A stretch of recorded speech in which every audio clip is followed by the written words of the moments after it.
Hello guys, welcome to our GP project. Me and my team chose topic about sports, in corruption in sports. We're gonna discuss about local issues, national issues, and global issues, and how it will affect fairness, athletes, and fans worldwide. So let's go. Let's go. So let's talk about global issue. In some countries, players have admitted match fixing to earn money illegally. This shows the corruption isn't just local; it's a worldwide issue.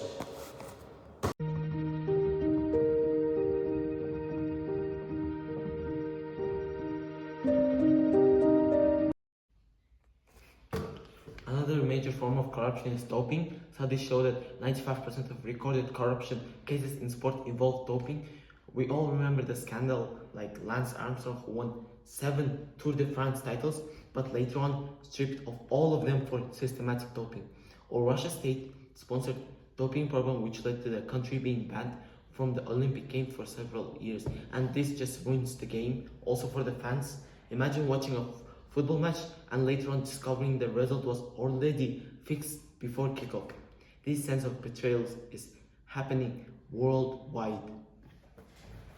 Is all right? But there is also some hope. In 2024, the number of suspicious matches dropped to 1,108, and in 2022, as we said, it was 1,212, so it declined by 17%. And this shows that strict monitoring, like what Sportradar does with advanced technology, is starting to work. So globally, corruption is massive, yes, but progress is possible if we keep fighting. Miras, it's your turn. Thank you, Ali. Now let's talk what I have found. Into Almaty, our home city, to see how corruption is not in sports is not just something distant, but affect us locally. One big example is the Almaty Sport Department. The former head and his subordinates were found guilty of embezzling about 775,000 USD dollars. They used fake contracts, equipment, rentals that never happened. Trophies and certificates bought show the procurement channels, and they even transferred money to relatives. Also, the former head, Rustem Baysitov, was sentenced to 4 years and 6 months, while other officials got sentences between 3 and 7.5 years. These people held positions of responsibility yet allowed misuse of public sport funds. Then there are issues in football. The Kazakhstan Football Federation KFF was found to have committed financial violations involving 3 billion tenge. In the Almaty region, a base construction project initiated in 2021 was never completed, though payment was made. So it means that a stadium or a sports complex was supposed to be built in Almaty, but even though payment was made, a lot of the higher-ups stole the money from the budget from the project and put it inside their pockets. So that's one type of corruption in Kazakhstan. These are real local cases show that corruption in sport here in Almaty is not hypothetical.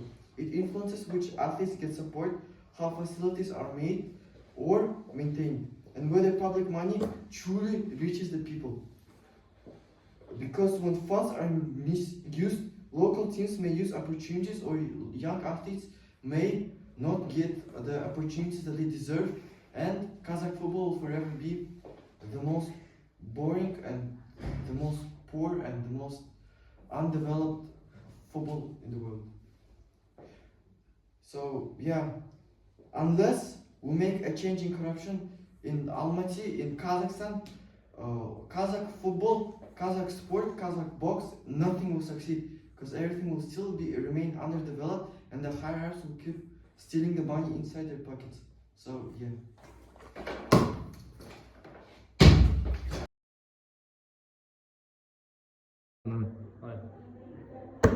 Good morning everyone. Today we're gonna talk about national perspectives.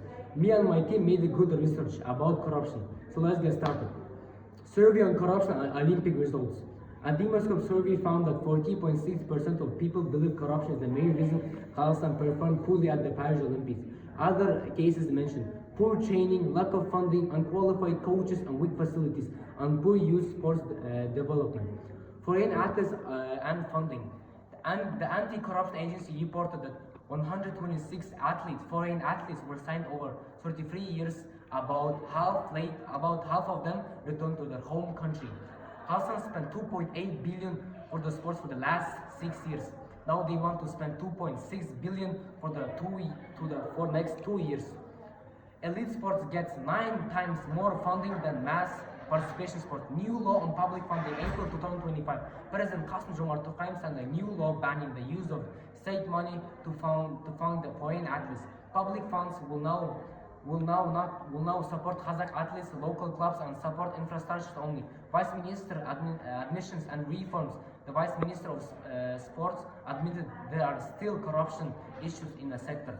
Reforms include a digital system, e-sports for athletes, certification and competition records to improve transparency and match fixing scandals. FC was removed from Kazakhstan's Premier League after proven match fixing against Shakhtar Karaganda. Shakhtar Karaganda was finalized for 10 points and Vostok remaining matches were violated. Thanks for understanding.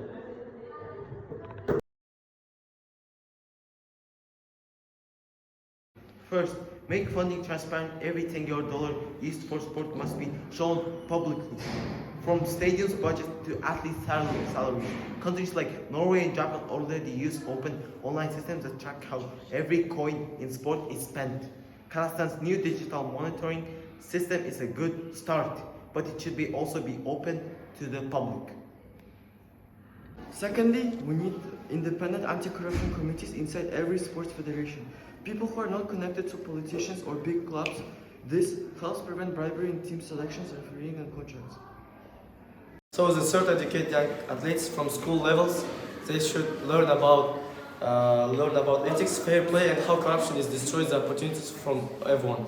Lastly, support local athletes instead of paying foreign athletes. Investing in Kazakh youth for the next generation and coaches will build a long-term success for our future, for our Kazakhstan sportsmanship.